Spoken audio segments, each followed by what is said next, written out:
All right, so now that we've wired the IR sensor and the infrared sensor, we're going to look more at its function and sanity check it as well.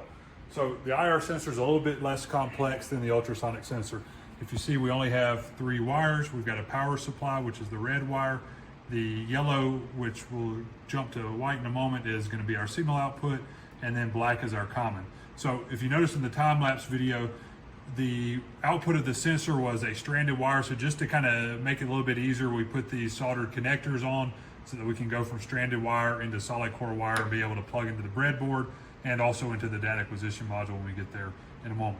So similar to the function of the ultrasonic sensor, we have an emitter and a receiver. In this case, we're emitting an infrared signal, and then we're going to receive back the intensity of that signal. So the ultrasonic, we were looking for a time to return from the pulse. For the IR, we're just looking at measuring the intensity.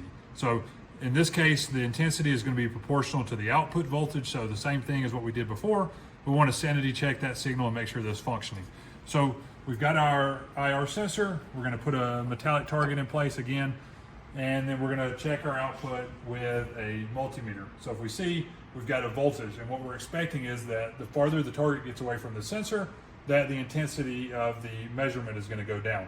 So now as we take and we move the target further away from the sensor, our intensity is going down, which is what we're expecting.